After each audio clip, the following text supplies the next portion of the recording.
শাহজাদা খুররম নিজে বিদ্রোহী বা বাগী হয়েছেন বলে আগ্রায় বাদশাহ জাহাঙ্গীরের দরবারে তার আর ঠাঁই হবে না।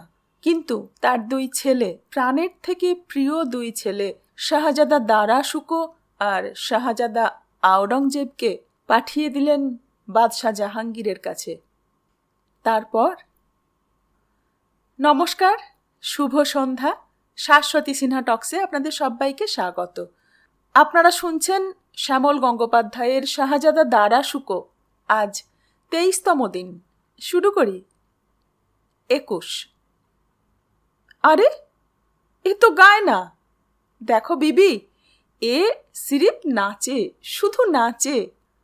বলতে বলতে বিলাস খান বেশ বিরক্ত হয়েই তানপুরা নামিয়ে রাখেন। বিবি মানে বাতের ব্যথায় কাবু এক আওরাত, চারপাইয়ে বসা, বয়স হয়েছে। রাজা কি মান্ডিতে গানের গলা, পায়ের কাজের জন্যে একসময় খুব নাম ডাকছিল। তখন গৌহর বাই বলতে বোঝাতো বেনারসি ঠুংরির চুটকিলা, আগ্রা মথুরার কথকের পায়ের কাজ আর রূপ। এখন বিলাস খান ডাকেন বিবি, গৌহর কিংবা গৌহর বিবি। গলির কাবাবওয়ালা বলে গৌহর বুড়ি। মেঝেতে বনাতের ওপর ঘাগড়া পরা বছর 3-4-এর একটি মেয়ের এসব কথায় আদৌ কোনো ভ্রুক্ষেপ নেই। সে দিব্যি নেচে চলেছে আপন মনে। চোখের কাজ, পায়ের কাজ, হাতের ভাও শিশু তার মনোমতো ঠিক করে সঠিক তালে মিলিয়ে দিচ্ছিল, পায়ের তালে। গৌহর বাই বললেন, ফিরে ধরুন তো মিয়া, দেখি বেটি গায় কিনা। এই বলে মেয়েটিকে ডাকলেন। এই রানাদিল, গাইবি না? তোর নানা সাহেব তো গেয়ে গেয়ে গলা ফাটিয়ে ফেলল। তাতেও রানাদিল থামল না। যেমন নাচছিল তেমনি নাচতে লাগলো। গৌহর বাই হাতে তাল দিচ্ছিলেন। পঞ্চম সওয়ারি। ধিন তেরে কেটে থিনাকাত, ধি ধি না ধি, ধি না তি না তি না, তেরে কেটে কিডনা কত্তা, ধি ধি না ধি, ধি না। মুখে মুখেও তাল বলছিলেন গৌহর, আর মনে মনে গুনছিলেন 1 2 3 4 5 6, 1 2 3 4 5 6। 10 দারার খেদ। গুনতে গুনতে গৌহর বাই বলে উঠলেন, এই রানাদিল, কার গানের সঙ্গে নাচছিলি জানিস?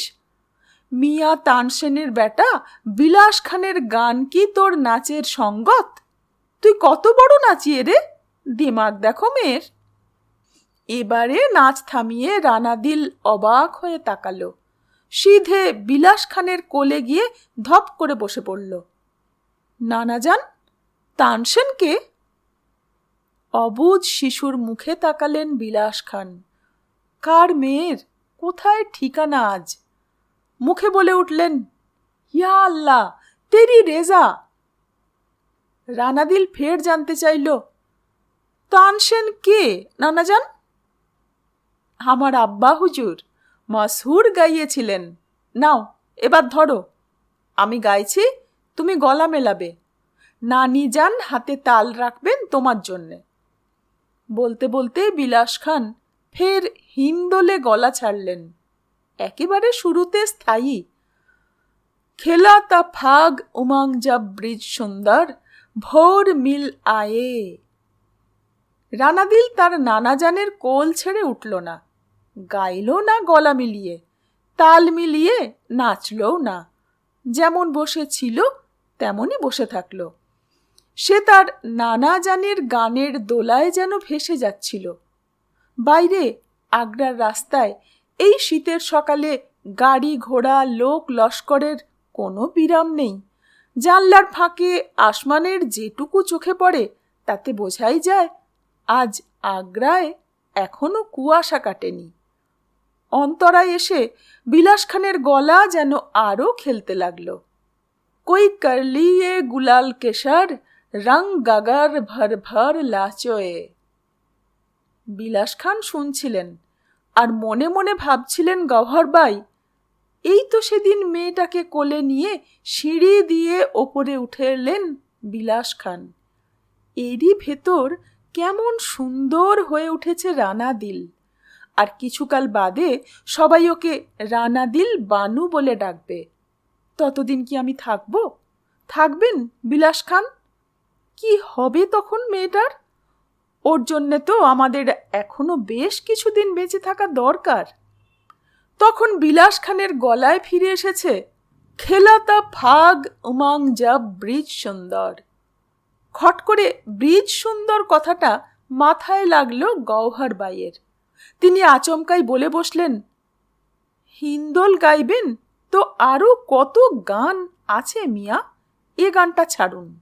খুব অবাক হয়ে তাকালেন বিলাস খান। আচমকাই তিনি থেমে গেছেন। জানতে চাইলেন, কেন, কি হলো গওহর? এই ব্রিজ সুন্দর, ফাগ, গাগার, গুলাল এসব কি এখন ভালো চোখে দেখা হয়, না গাইতে বসে কেউ গায়? আর কি বলছো গওহর বিবি? এসব গান কত কালের তা জানো তুমি? নায়েক গোপাল, নায়েক বক্সু, নায়েক ধন্ধু ওরাও এসব গান গাইতেন। আমি তো কোন ছাড়। আব্বা হুজুর মিয়া তানসেন পয়দা হবার বহু আগে থেকে এসব গান গাওয়া হয়। গানের দোষ দিয়েছি আমি? সময়টা তো এখন কেমন তা জানেন মিয়া। ব্রিজ সুন্দর টুন্দর না হয় কিছুকাল নাই গাইলেন। গাইব না কেন? কেন গাইব না গওহর? শেখ আহম্মদ শির হিন্দি মুজাদ্দিদের দল সব ব্যাপারে নাক গলাচ্ছে। ওসব গান এখন আর ভালো চোখে দেখা হয় না মিয়া। আকবর বাদশার সে কাল আর তো নেই। বিলাস খানেরও বয়স বসে নেই। রানাদিল কিছুই বুঝতে পারছিল না।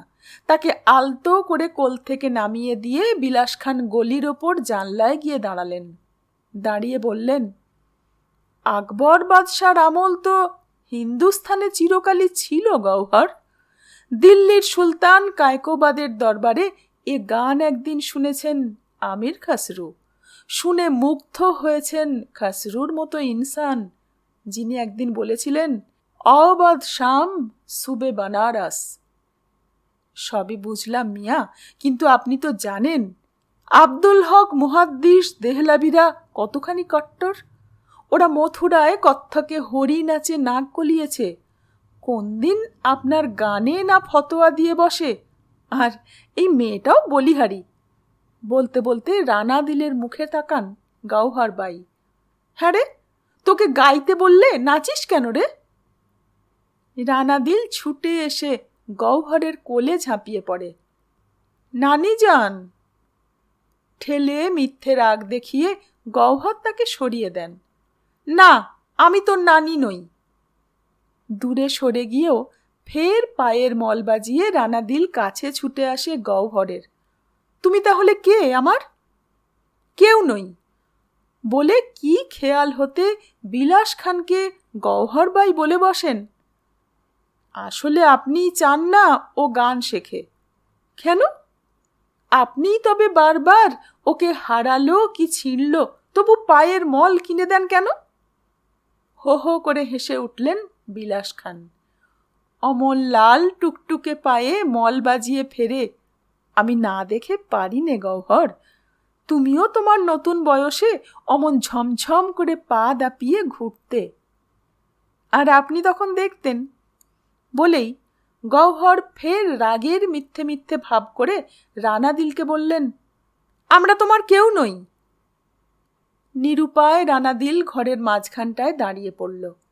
তার মুখ দেখে মনে হচ্ছে সে সত্যি সত্যিই বুঝতে পেরেছে এই দুনিয়ায় তার কেউ নেই। সে অস্ফুটে বলল, আমি কে তাহলে? তুমি হিন্দু, হিঁদুর ঘরের মেয়ে, কনৌজ কি কাশীর কোনো চিৎপাবন বামুনের মেয়ে? সত্যি? অবিশ্বাসের হাসি রানাদিলের ঠোঁটে। সব হারানোর দুঃখ দুই ফোঁটা জল হয় চোখে। তোমরা কি? আমরা মুসলমান, আগ্রার মুসলমান। তোমার বামুন আব্বাজান হয়তো কাশির কোনো ছত্তরে মুফতে দুটি খেতে পেত, আর চালাতে না পেরে তোমায় আমাদের কাছে ফেলে দিয়ে গেছে। সত্যি নানাজান? রানাদিলের বুকের ভেতর থেকে কান্না উঠে এলেও এত কষ্ট হতো না বিলাস খানের। তিনি 2 হাত বাড়িয়ে চিৎকার করে বলে উঠলেন, ডাহা মিথ্যা, ডাহা মিথ্যা দিদি। রানাদিল ছুটে এসে সেই 2 হাতের মাঝে ঝাঁপিয়ে পড়ল। রানাদিলের গলায় মালার সঙ্গে লটকানো তাবিজটা বিলাস খানের বুকে শক্ত মতো ঠেকল। তিনি জানেন কবজে কি লেখা আছে। রানাদিল বড় হয়ে পড়তে শিখলে একদিন জানতে চাইবে, নানাজান, লক্ষ্মীকে কার নাম? বিলাস খান মনে মনে ঠিক করলেন তার আগেই একদিন কবজটা সরিয়ে রাখলে চলবে। এখন তো থাকুক। রানাদিলকে বুকে জাপটে ধরা বিলাস খানকে পেছন থেকে দেখতে পাচ্ছিলেন গওহর, মিয়া তান সেনের বড় আওলাদ, গুণী মানুষের গুণী আওলাদ। ঘর গেরস্থি থাকা সত্ত্বেও জবানিতে পা দিয়েই এখানে আশা ধরেছিলেন বিলাস খান। মানুষটার মাথায় তখনকার সেই ঝুলনিয়া বাবরিতে এখন রূপলি রং ধরেছে। গান শুনতে, গান গাইবার জন্যেই বিলাস খানের এখানে আসার শুরুয়াত। ওই পড়ে পাওয়া মেয়েটা আশা ইস্তক বিলাস খানের ঘর গেরস্থি যেন এই রাজা কি মান্ডিতেই উঠে এসেছে। দরবারে যাবেন না মিয়া? বিলাস খান কোনো জবাব দিলেন না। মন কাড়া মেয়েটা তার নিজের বানানো নাচের মুদ্রা দেখিয়ে তখন মানুষটিকে আচ্ছন্ন করে ফেলেছে। দরবারটা অভ্যেসে রাখবেন মিয়া সাহেব। দরবারে গেলে 5 জনের সঙ্গে দেখা হয়, 5টা জিনিস শেখা হয়, 5টা কেয়াবাত শুনে গাইবার ইচ্ছে জাগে। বাদশাহী তো এখানে নেই, তো দরবারে যাব কি? নেই তো জাহাঙ্গীর বাদশাহ কোথায়? রাওয়ালপিন্ডিতেই কাটাবেন এ শীতটা। বাদশাহ নেই, কিন্তু আগ্রা আছে, এ তো ভাবাই যায় না। বিলাস খানের চেয়ে কিছু বড়ই হবেন গওহারবাই। কবে কোন সেই সেকালে নাথ উতারনার পর নিদেন প্রায় বালিকা বয়সেই শয়তানপুরায় এক কোঠা ঘরে এসে উঠতে হয়েছিল গওহরকে। সেসব দিন এখন ঝাপসা লাগে। তারপর একসময় এই বিলাসখানি তাকে লাগোয়া রাজা কি মান্ডির এ বাসা বাড়িতে এনে তুলেছিলেন। তারপর গানে, রেওয়াজে, নাচে, ঘর গেরস্থিতে জওয়ানির দিনগুলো কবেই ফুরফুর করে উড়ে গেল। এ গলি দিয়ে গওহর শাহী ফৌজকে কুচ করে গোয়ালিয়রের দিকে যেতে দেখেছেন। এই আগ্রাতেই গওহর দেখেছেন 2টি দাম খসালে চাই কি 7টা চাল কুমড়ো কেনা যেত। চাল কুমড়ার মিঠাই বানাতেন তিনি এক সময়। এখন যেন বাজার আগুন। এখন 2 দামে 3টি চাল কুমড়োও পাওয়া যাবে কিনা সন্দেহ। তবু আগ্রার মান্ডিতে মান্ডিতে কোনো পসরা কিন্তু পড়ে থাকে না। যা কিছু এনে বসো না কেন ঠিক কেটে যাবে। লোকের হাতে দাম দামড়িও হয়েছে অনেক। শুধু আমাদের মতো ইনসানেরই সবচেয়ে বিপদ, 2টো দাম কমাতে পারলে তবে খাওয়া। সামান্য খোলা জানলা দিয়ে আগ্রার আকাশের যেটুকু দেখতে পেলেন গওহারবাই, তা যেন তার নিজেরই বুড়াপার মতোই মেঘে ঢাকা, ধোঁয়াটে। ওদিকে খুব ভোর ভোর পাহাড়ি উজানে বিতস্তা পার হলেন রিসালাদার দাবির খাঁ।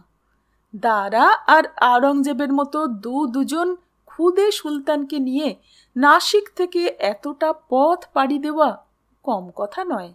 বিতস্তার এপারে উঠে চাকোথির পাহাড়ি রাস্তা পার হতে ওদের বেশি সময় লাগলো না। চকচকে পরিষ্কার রোদে ফতেজাংয়ের পিঠে বসা দারা শুকো দেখতে পেল।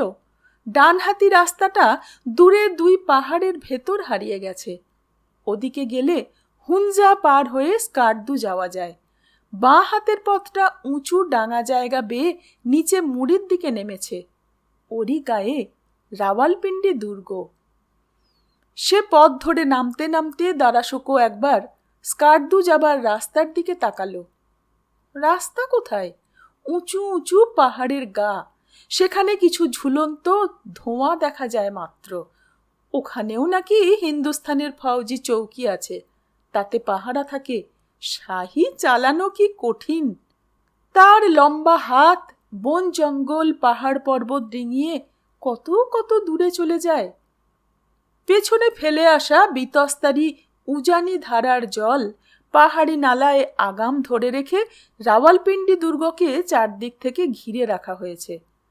এসব কথা দারাশুকো অনেক আগেই জানে। নাসিকে আব্বা হুজুর তাকে দফে দফে রাওয়ালপিন্ডির কথা এমন করেই বলেছেন। এখন যা কিছু সে দেখতে পাচ্ছে সবটাই যেন তার আগে দেখা বলে মনে হচ্ছে। 40 দামে হয় 1 টাকা, সেরকম 9 টাকায় 1 মোহর। তা প্রায় 2 লক্ষ টাকার হিরে মুক্ত তো আনা হয়েছেই। গিরনা নদীর তীরে ধরা একটা বড় বেজি আর সাতপুরার জঙ্গলের 1 শিঙা একটা হরিণ। দাদা সাহেব জাহাঙ্গীর বাদশাহ নানান কিসমের জানোয়ার রাখতে পুষতেও ভালোবাসেন। ঠান্ডা বাতাসে উড়ে যাবার দশা। মাথায় সূর্য। দারা আর আওরঙ্গজেব দুর্গের ভেতর ঢুকল। পায়ের নিচে লম্বা পাথুরে চত্বর, শেষ আর হয় না। ডান হাতে অনেক যত্নে বসানো চিনার গাছের রোগা রোগা ডালে শীতের পাহাড়ি বুলবুলির কিচিরমিচির। দারা আর আওরঙ্গজেব এগোচ্ছিল। ওদের আগে আগে সবচেয়ে সামনে 2 পাহারার হাতে 1 শিঙা হরিণটা এগিয়ে চলেছে। তার পেছনেই তুরতুর করে চলেছে বেজিটা। তার পেছন পেছন ময়ূর জোড়া। এরপরেই দারা আর আওরঙ্গজেব। তাদের হাতে রূপোর থালায় চোখ ধাঁধানো কয়েকটা হিরে, খোরাসান আর বাদাখশানের কিছু চুনি, সেই সঙ্গে কয়েকটি মুক্ত মেশানো। বাদশাহ জাহাঙ্গীর বসেছিলেন দরবারি চত্বরে। অনেক দূর থেকে কুর্নিশ করল 2 ক্ষুদে সুলতান। তারপর চোখ তুলে তাকালো দারা। দেখে মনে হলো এ বাদশাহ যেন সে বাদশাহ নন। বুড়হাপা যেন আচমকাই ঝাঁপ দিয়ে পড়েছে দাদা সাহেবের ওপর। প্রথমে দারা, তারপর আওরঙ্গজেব পরপর দাদা সাহেবের কদমবুসি করল। বাদশাহ জাহাঙ্গীর আর বসে থাকতে পারলেন না। তিনি উঠে দাঁড়িয়ে 2 হাতে 2 সুলতানের মাথা বুকের কাছে টেনে নিলেন। তারপর কিছুটা ঝুঁকে ওদের মাথার গন্ধ শুঁকলেন যেন। তাই মনে হলো দূরে দূরে দাঁড়িয়ে থাকা দাখিলা কাশিদদের। তখন মীর সামাল লোকজন নিয়ে বাদশার নজর থেকে পেশাকশের হরিণ, বেজি, ময়ূর সরিয়ে নিয়ে যাচ্ছিল। দাদা সাহেবকে দারা আগেও দেখেছে। সে দেখা সে ভোলেনি। এখনো সে ছবি তার স্পষ্ট মনে আছে। এক ফকিরের কথায় জাহাঙ্গীর বাদশার মুখখানা এক ঝলকে কেমন নিভু নিভু হয়ে উঠেছিল। এছাড়াও আগ্রা দুর্গে থাকার সময় দূর থেকে দাদা সাহেবকে দেখেছে কয়েকবার। এই মানুষটি আমাদেরই মতো ইনসান, আমাদেরই মতো 2খানা হাত, 2খানা পা। দাদা সাহেব আব্বা হুজুরের মতো লম্বাও নয়। অথচ এই মানুষের এত তাগাদ, এত ফৌজ, হাতি, ঘোড়া, কামান। ইনসান কি করে বাদশাহ হয়? বাদশাহ হবার পরেও কি সে আর ইনসান থাকে? দাদার রীতিমতো সন্দেহ, বাদশাহ হাসলে সে হাসি নিশ্চয় আমাদের মতো নয়। সে হাসি এতই বড়, তা নিশ্চয় দুপাশের কান পেরিয়ে মাথার পেছন দিকেও চলে যায়। তেমনি বাদশাহ রাগলে তার চোখ লাল হতে হতে লাল হয়, শেষে তা রং পাল্টে নীল হয়ে যায়। বাদশাহ যে। দাদা সাহেবের বুকের কাছে আওরঙ্গজেবের মাথা।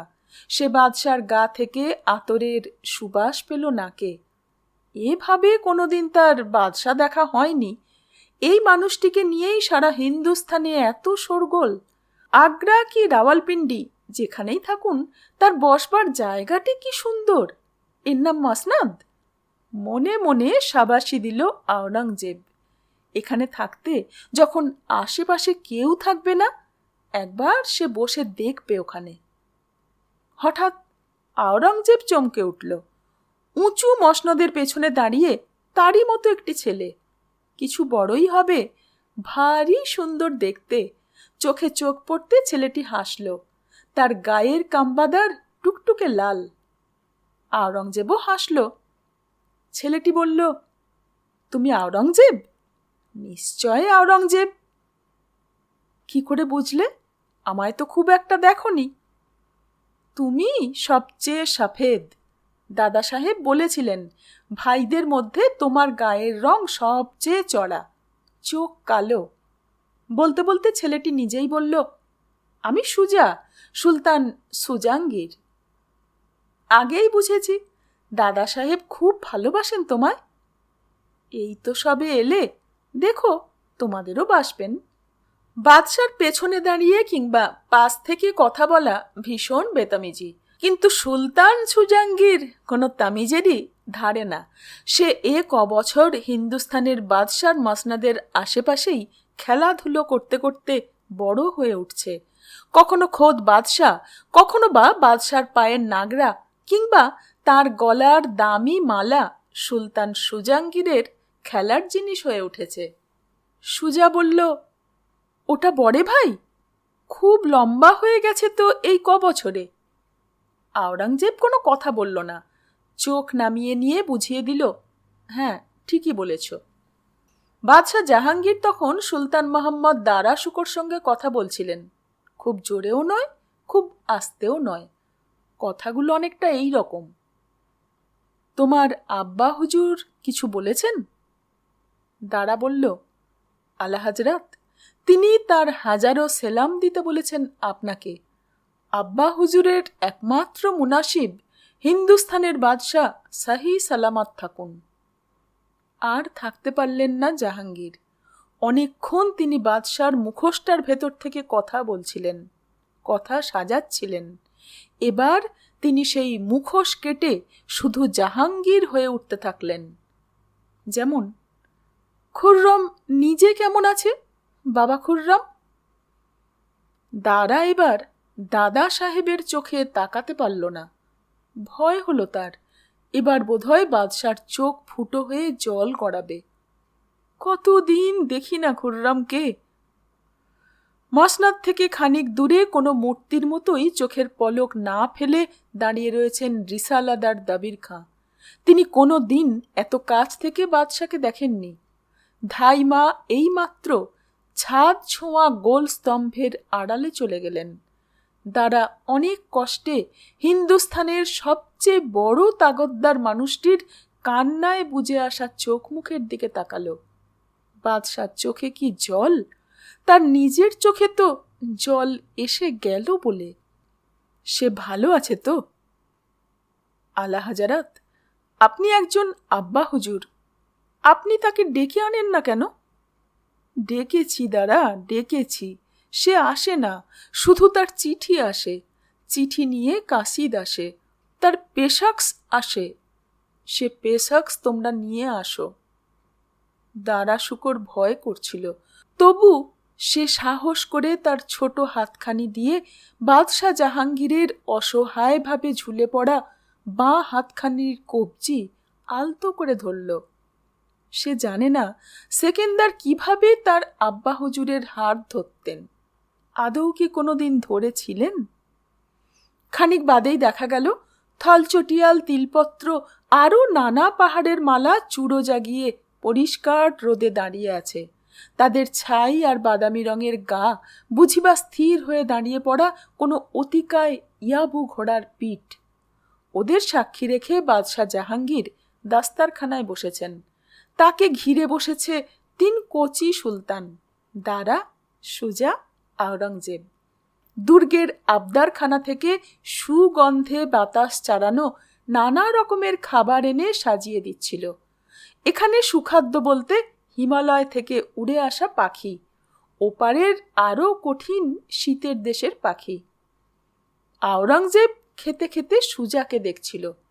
বাদশার সামনে কেমন সহজ, অথচ সে নিজে সুজার আপন ছোট ভাই হয়েও বাদশার এত কাছাকাছি হওয়ায় খেতে খুব একটা স্বস্তি পাচ্ছিল না।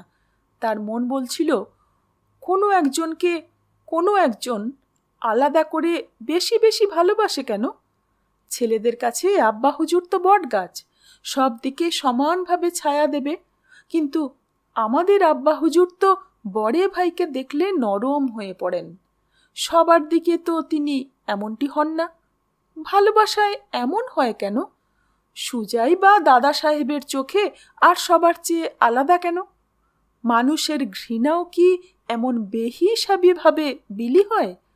ভালোবাসায় ভাগীদার হয়, ঘৃণাতেও কি ভাগীদার থাকে? এরকম এলোমেলোভাবেই সুলতান আওরঙ্গজেব তার মাথার ভেতর কথাগুলো সাজাবার চেষ্টা করছিল। পুরোটা পারছিল না, কেননা তার যা বয়স তাতে এভাবে সবটা কচি মগজে সিজিল মিছিল করে দাঁড় করানো যায় না। সে শুরুয়ার ভেতর থেকে বড় এক টুকরো মাংস খুঁজে বের করল। করে তার আনন্দ হলো। এই শীতে গরম শুরুয়ার ভেতর সুসিদ্ধ মাংসের সন্ধান যে কোনো অভিযানের মতোই, যাতে কিনা শেষমেশ কিছু পাওয়া যায়। বাদশাহ জাহাঙ্গীর খুব একটা কিছু খাচ্ছিলেন না। বিশেষ করে দারা আর আওরঙ্গজেবের খিদে পাওয়ারই কথা। ভোর ভোর বিতস্তা পেরিয়ে ওরা এতটা এসেছে। ওদের দিকে কয়েকটা পাকা বাবা সেতি ফল এগিয়ে দিলেন বাদশাহ জাহাঙ্গীর।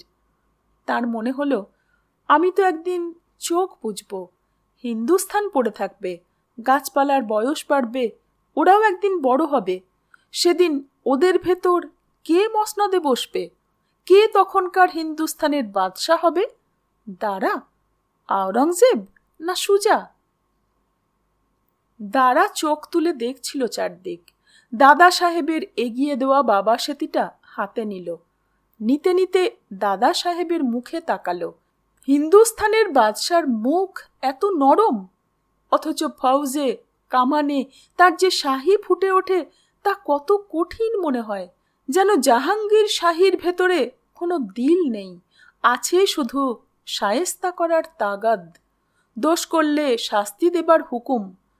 অথচ দাদা সাহেবের এই মুখখানায় ক্ষমা আছে, মায়া আছে, দয়া আছে।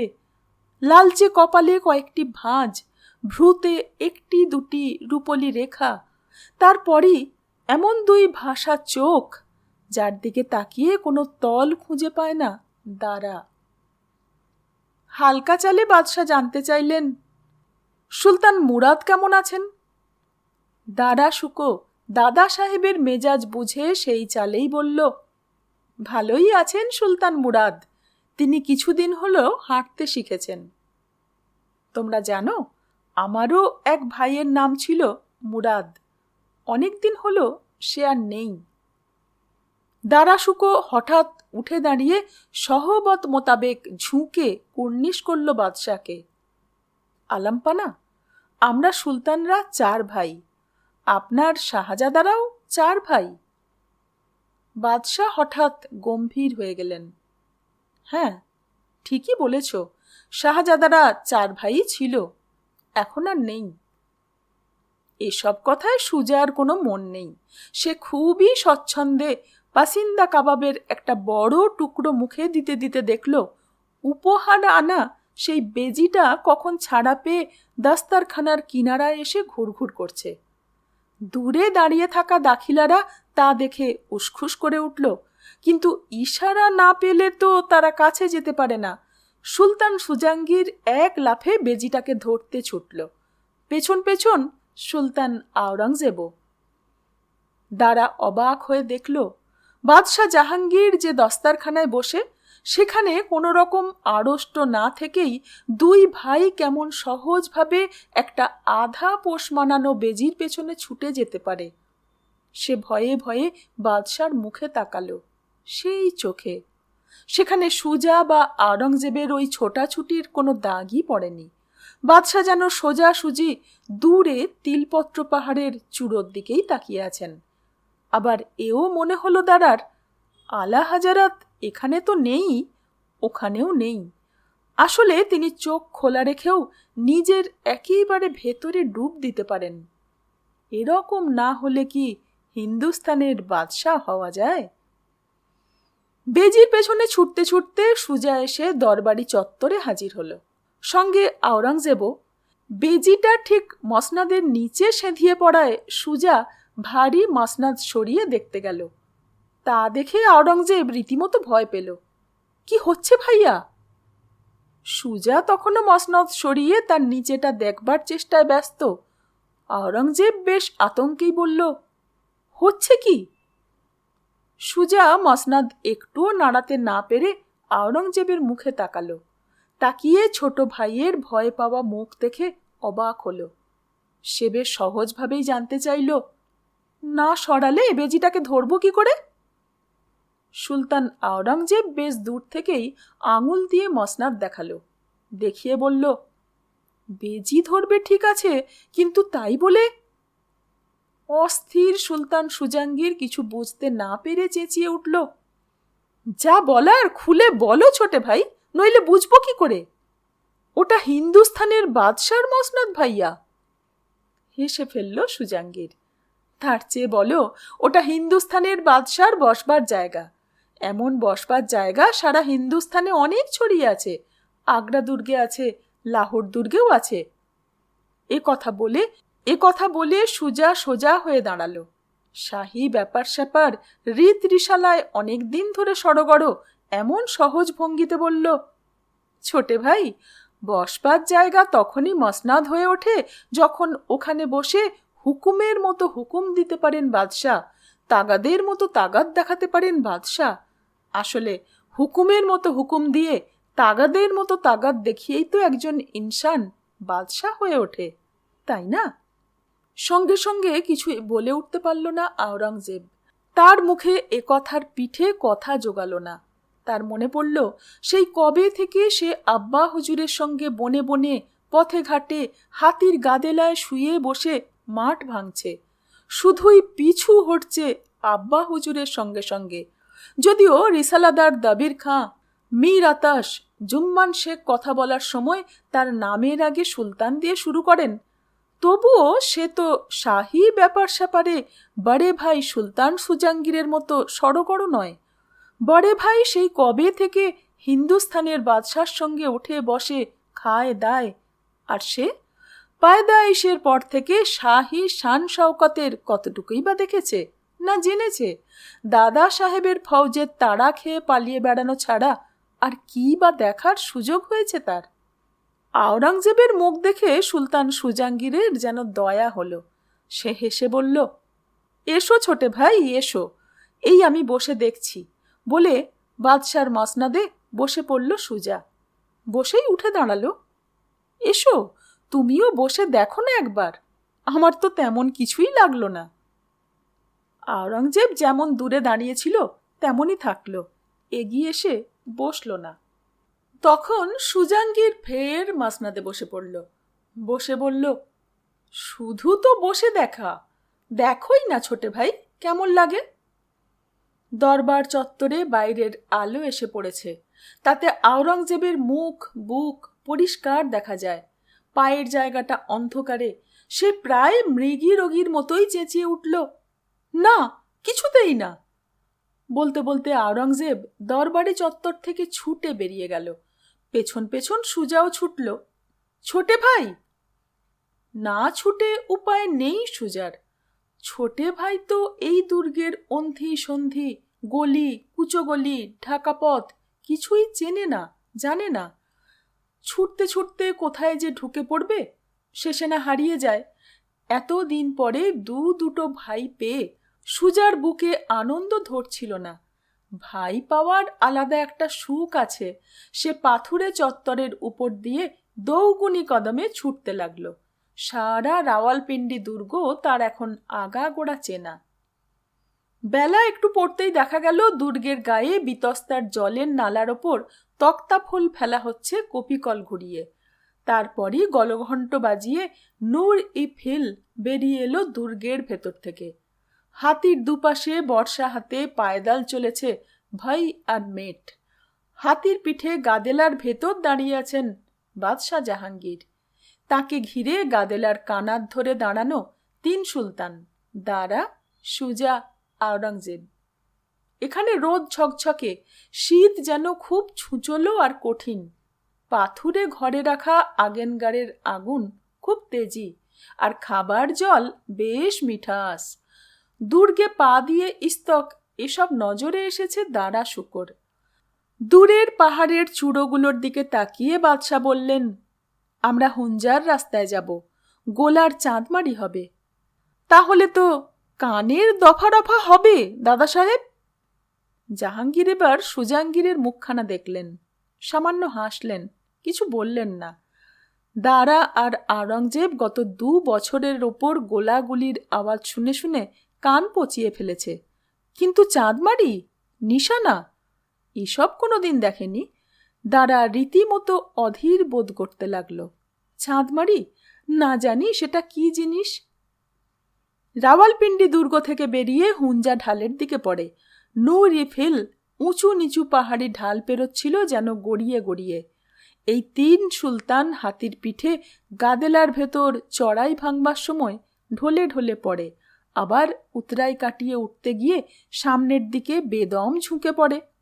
এমন এক জায়গায় এসে নূর-ই-ফিল থামল, যার সামনে বিশাল ধোঁয়াটে গড়খাই, যা কিনা দিগন্তে গিয়ে মিশেছে, যে দিগন্ত আবার পাহাড়ের পর পাহাড় দিয়ে তৈরি। হাতি থেকে নেমেই দারা, আওরঙ্গজেব ওরা দেখল আগে ভাগে সব তৈরি করে রাখা আছে, পরপর 3টে তোপ। তাদের মুখ হুঞ্জার দিককার পাহাড়ি জঙ্গলের দিকে। পালিশ কাঠের তক্তার ওপর সারি সারি গোলা। বাদশাহ জাহাঙ্গীর গিয়ে দাঁড়াতেই ভারী সুন্দর দেখতে অন্যরকম চেহারার একজন মানুষ 3 বার ঝুঁকে কর্নিশ করল। তার পেছনে দাঁড়ানো 7-8 জন ফাউজি গোলাবাড়ি ও বাদশাকে একই সঙ্গে কর্নিশ করেই ভাগে ভাগে এক এক তোপে গিয়ে বসল। বাদশাহ বললেন, এলো পাথারি গোলা ফেললে চলবে না মানুচ্চি। মানুচ্চি সহবত মতো হেসে বলল, মুলুকে মালিক, আপনি নিশানা দেখে দিন, আমরা শুধু সেখানেই গোলা দাগব। সুলতান দারা শুকো এই নামটি অনেকবার নিজের কানে শুনেছে। শাহী তোপখানার মীর আতাশ, এদেশি নয় বোঝাই যায়। আব্বা হুজুর কয়েকবার এই নামটা বলেছেন। হাঁটু অবধি চামড়ার জুতোয় পায়ের পাটি ঢাকা পড়েছে, কোমরে কুর্তার ওপর লাল ফিতের বাঁধন, হাত ঢাকা ঢোলা জামার বুকের কাছটায় অনেকটা জুড়ে ঘাঘরা। পাহাড়ি বাতাসে বাদামি মুখের ওপর ঢেউ তোলা সোনালি চুল এসে এসে পড়ছিল। ইংলিস্তানের লোক নয়, সে একবার আগ্রা দুর্গ থেকে ইংলিস্তানের ইলচি টমাস সাহেবকে বেরোতে দেখেছে। তাদের গায়ের রং কেমন লালচে সাদা, তার ওপর এখানে সেখানে কালচে কালচে ফুটকি। চারপাশের দুনিয়া শান্ত ঠান্ডা। পাহাড়ের চড়াই উতরাই ভেঙে এখানে সেখানে ভেড়ার পাল, তাদের পেছন পেছন রাখাল, ডান দিকে স্কার্দুর ঢালে গোটা 5 দুম্বা চড়ে বেড়াচ্ছে। আর সামনেই পাহাড়ের পর পাহাড়, তাদের গা বেঁধে দাঁড়ানো কত কালের সব গাছ, গাছের মাথায় ধোঁয়া ধোঁয়া। দাদা সাহেব বাদশাহ জাহাঙ্গীর এই ছবি আঁকা দুনিয়ার ভেতর সত্যিই যেন সব কিছুর মালিক। তাই তো মনে হলো সুলতান দারা শুকোর এই পাহাড়, ওই গভীর গড়খাই, আসমান ছুঁয়ে দাঁড়ানো সব প্রাচীন প্রাচীন গাছ, তার ভেতর দিয়ে হঠাৎ হঠাৎ বয়ে যাওয়া বিতস্তার রূপালী ধারা, আর সব শেষে বিকেল হয়ে আসা নরম আলোয় শান্ত ঘুমন্ত এই বিশাল চড়াই উতরাই, সব কিছুই যেন দাদা সাহেবের আঙুলের ইশারায় এইমাত্র জেগে উঠল। মুখে একটা চাপা হাসি, চোখ খোলা, অথচ কাউকেই যেন দেখছেন না। মাথার উষ্ণিসের পালক বাতাসে কাঁপছে। পেছনে দাঁড়ানো নূর-ই-ফিল বিশাল কোনো মূর্তি হয়ে চুপ করে আছে। ওহ, আমাদের দাদা সাহেব এত সুন্দর! হায় খোদা, এমন সুন্দর ইনসানের সঙ্গে আব্বা হুজুর লড়াই করেন কেন? বাদশাহ জাহাঙ্গীর তখন জানতে চাইলেন, তোপগুলোকে একদিন কান্দাহারের পথে জ্বলে উঠতে হবে মানুচ্ছি। আমি জানি আলা হাজরাত, মীর বক্সি আমায় বলেছেন। দারা শুকো দেখল বাদশাহ জাহাঙ্গীরের চোখে যেন এইমাত্র ঝিলিক দিল। তিনি মিহি বাতাসের ভেতর একবার যেন দাঁতে দাঁত ঘষলেন, তারপর বললেন, আব্বা হুজুর আকবর বাদশার আমলে একবার কান্দাহার দুর্গ হিন্দুস্থানের হাতে এসেছিল, সে অনেক দিন আগে। মানুষটি চুপ করে তাকিয়ে আছেন। সুজা, আওরঙ্গজেব দুজনই তাদের দাদা সাহেবের মুখে তাকিয়ে একদম চুপ করে আছে। হিরাট আমাদের, হেলমন্দ আমাদের, বালক বাদাকশানের রাস্তায় হিন্দুস্থানের চৌকি, কিন্তু কান্দাহারের দুর্গ, হিন্দুস্থানে পা রাখার দরজায় কান্দাহার দুর্গ আমাদের হাতে নেই মানুচ্ছি। ইস্পাহানের সাব্বিশা তার ফৌজ বসিয়ে রেখেছেন সেখানে। ওখানে দুর্গের পাথুরে দেওয়াল ধসিয়ে দিতে চাই আমি চাই দুর্গের দেওয়াল আমাদের তোপ দেগে গোলায় গোলায় খান খান করে দিতে।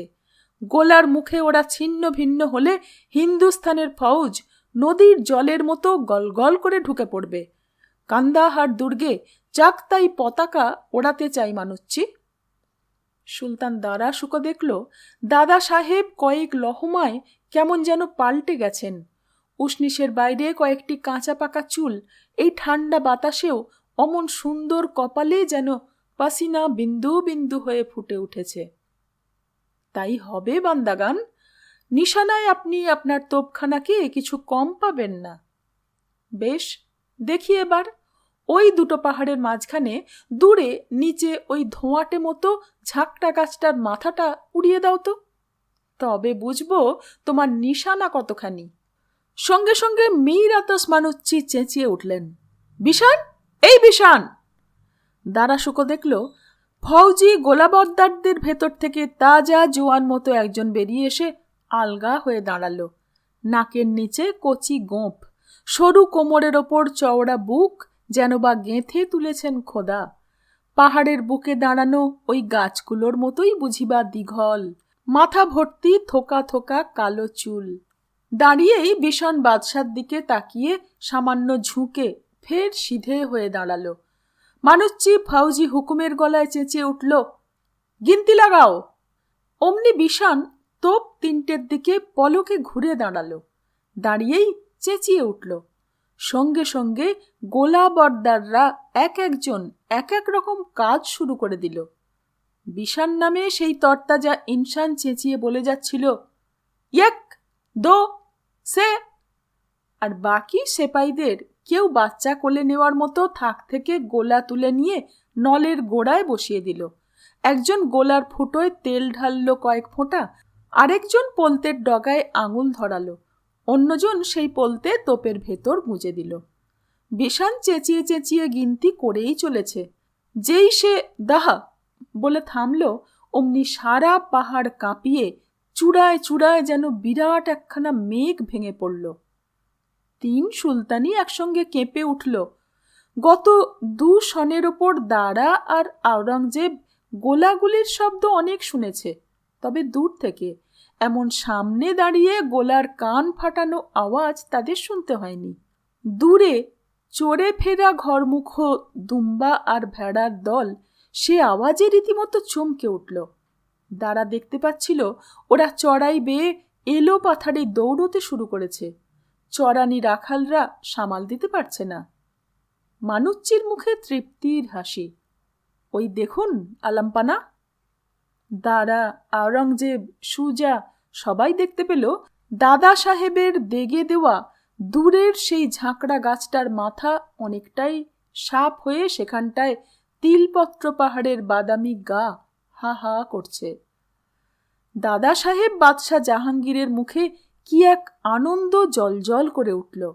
সে আনন্দ চলকে পড়ে দাদা সাহেবের রাঙানো দাড়িকে আরও চকচকে করে তুলেছে। সুলতান দারা শুকর মনে হলো, এমন শান্ত সুন্দর বিকেলে কি ভয়ঙ্কর কাণ্ড! অত বড় গাছটার মুন্ডুটাই উড়ে গেল। খুব সুখী সুখী চোখে বাদশাহ জানতে চাইলেন, এখান থেকে গোলার পাল্লা কতটা হবে? হাজরাত, তা আধা মাঞ্জেল তো বটেই। পাল্লা বাড়াও, পাল্লা বাড়াও। বলতে বলতে দাদা সাহেব নূর-ই ফিলকে হাঁটু গেড়ে বসতে ইশারা করলেন। তিনি এবার ফিরবেন। সন্ধে নামলো যেন বাঘ এলো এক লাফে, একদম ঝুপ করে। সঙ্গে শীত একেবারে হাড়ে গিয়ে কামড় দেয়। বিশাল আগেনগাড়ের থেকে কাঠের আগুন হাতখানেক ওপরে উঠে নাচছিল। তাতে পাথরের এই বিশাল ঘর আলোয় আলো। সেই সঙ্গে বাইরের শীত এখান থেকে পালাবার পথ পায়নি। বাদশাকে ঘিরে বসে দারা, আওরঙ্গজেব, সুজা। এত কাছ থেকে দারা বা আওরঙ্গজেব কোনোদিন দাদা সাহেবকে দেখেনি। দারা, বিশেষ করে যতই দাদা সাহেবকে দেখছে ততই সে কোনো তল পাচ্ছিল না। এই খানিক আগে যে বাদশার চাঁদমারি নিশানার যাচাইয়ে পাহাড়ের গায়ে আস্ত একটা গাছের মুন্ডু উড়ে যায় তোপের গোলায়, সেই বাদশাই খুব সাবধানে আল গোছে বেজিটাকে কোলে নিয়েছেন। পাছে মেঝেতে পাতা গালিচার বনাত থেকে পশম উঠে বেজির পায়ের নখে জড়িয়ে যায়।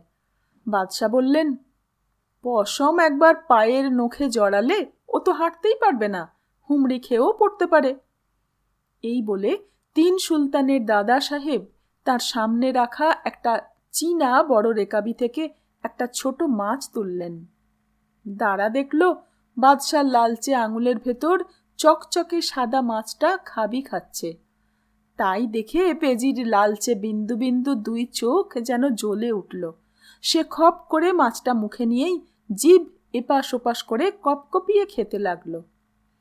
তাই দেখে বাদশাহ জাহাঙ্গীরের চোখে জল এসে গেল। আহারে, বড্ড খিদে পেয়েছিল তো।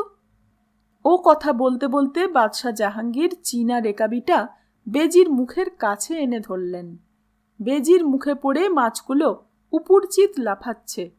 আগেনগাড়ের নাচিয়ে আগুনের শিখায় সে এক অদ্ভুত ছবি। দাঁড়া বুঝে উঠতে পারল না কাকে এখন বাঁচানো দরকার, বেজিটাকে না মাছগুলোকে।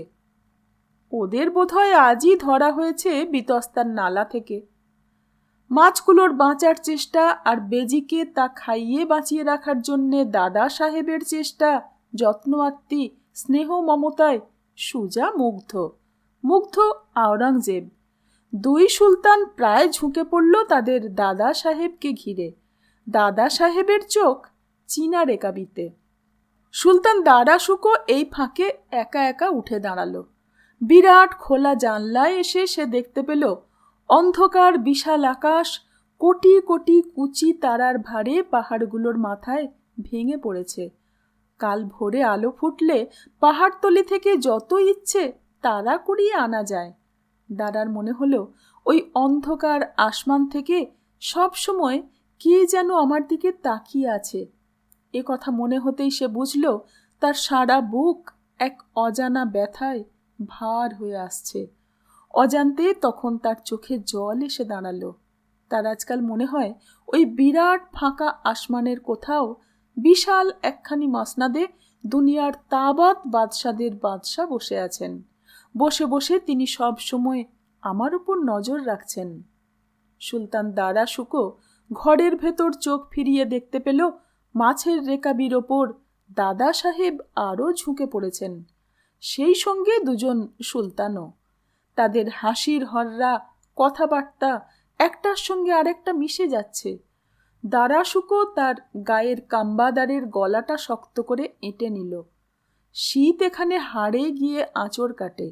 সে বুঝেই উঠতে পারে না যে বাদশা বেজির জন্যে কাঁদেন সেই বাদশাই এক কোলায় একটা বড় গাছ খুন করেও সেদিকে একবার তাকান না।